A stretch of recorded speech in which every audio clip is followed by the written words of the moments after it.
Mark 13 is divided into 6 sections. Mark 13, 1 through 6. Not one stone will remain. As a disciple admires the temple, Jesus predicts its total destruction. Peter, James, John, and Andrew privately ask when and by what sign this will occur, and Jesus begins by warning them not to be deceived by false claimants using his name. Verse 5 captures an important idea in this passage. Jesus said to them, "Watch out that no one deceives you." Verses 7 through 12. The beginning of birth pains. Wars and rumors of wars must not alarm disciples, because the end is not yet, while earthquakes and famines mark only the beginning of birth pains. Followers will face councils, synagogues, governors, and kings as witnesses, and family members will betray one another to death. A memorable verse from this section is verse 10. And the gospel must first be preached to all nations. Verses 13 through 18. Endure and flee. Jesus says his followers will be hated, but the one enduring to the end will be saved. When the sacrilegious desolation stands where it should not, Judeans must flee without delay, and they should pray that the crisis not occur in winter. The verse to notice here is verse 13. Everyone will hate you because of me, but the one who stands firm to the end will be saved. Verses 19 through 24. Days of unmatched distress. The coming distress will be unequaled, yet God shortens those days for the sake of his chosen people. Disciples must reject false messiahs and prophets despite impressive signs. And after that tribulation, the sun will darken and moon cease shining. Verse 22 is a strong anchor for this section. 4 false messiahs and false prophets will appear and perform signs and wonders to deceive, if possible, even the elect.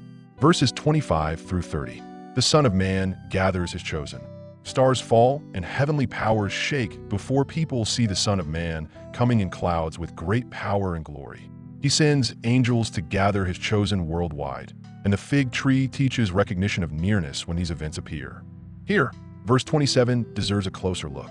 And he will send his angels and gather his elect from the 4 winds, from the ends of the earth to the ends of the heavens. Verses 31 through 37. Stay awake. Jesus' words will outlast heaven and earth, but no creature knows the day or hour, only the Father. Like servants entrusted with assigned work during a master's absence, every disciple must remain alert because the returning Lord may arrive unexpectedly. A standout thought appears in verse 33. Be on guard. Be alert. You do not know when that time will come. We are about to read through Mark chapter 13 from the beginning. As Jesus was leaving the temple, one of his disciples said to him, "Look, teacher, what massive stones! What magnificent buildings! Do you see all these great buildings?" replied Jesus. "Not one stone here will be left on another. Every one will be thrown down." As Jesus was sitting on the Mount of Olives opposite the temple, Peter, James, John, and Andrew asked him privately, "Tell us, when will these things happen? And what will be the sign that they are all about to be fulfilled?" Jesus said to them, "Watch out that no one deceives you. Many will come in my name, claiming, 'I am he,' and will deceive many. When you hear of wars and rumors of wars, do not be alarmed. Such things must happen, but the end is still to come. Nation will rise against nation, and kingdom against kingdom. There will be earthquakes in various places and famines. These are the beginning of birth pains. You must be on your guard. You will be handed over to the local councils and flogged in the synagogues. On account of me, you will stand before governors and kings as witnesses to them. And the gospel must first be preached to all nations. Whenever you are arrested and brought to trial, do not worry beforehand about what to say. Just say whatever is given you at the time, for it is not you speaking, but the Holy Spirit.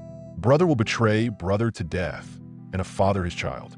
Children will rebel against their parents and have them put to death.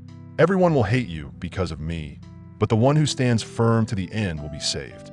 When you see the abomination that causes desolation standing where it does not belong, let the reader understand. Then let those who are in Judea flee to the mountains.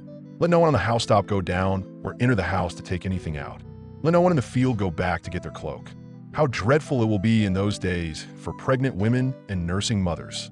Pray that this will not take place in winter, because those will be days of distress unequaled from the beginning, when God created the world, until now, and never to be equaled again. If the Lord had not cut short those days, no one would survive. But for the sake of the elect, whom he has chosen, he has shortened them. At that time, if anyone says to you, 'Look, here is the Messiah,' or 'Look, there he is,' do not believe it. For false messiahs and false prophets will appear and perform signs and wonders to deceive, if possible, even the elect. So be on your guard. I have told you everything ahead of time. But in those days, following that distress, the sun will be darkened and the moon will not give its light. The stars will fall from the sky and the heavenly bodies will be shaken. At that time, people will see the Son of Man coming in clouds with great power and glory. And he will send his angels and gather his elect from the four winds, from the ends of the earth to the ends of the heavens. Now learn this lesson from the fig tree. As soon as its twigs get tender and its leaves come out, you know that summer is near. Even so, when you see these things happening, you know that it is near, right at the door.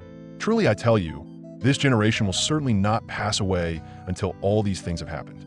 Heaven and earth will pass away, but my words will never pass away. But about that day or hour no one knows, not even the angels in heaven, nor the Son, but only the Father. Be on guard. Be alert. You do not know when that time will come. It's like a man going away. He leaves his house and puts his servants in charge, each with their assigned task, and tells the one at the door to keep watch. Therefore keep watch, because you do not know when the owner of the house will come back, whether in the evening or at midnight, or when the rooster crows, or at dawn. If he comes suddenly, do not let him find you sleeping.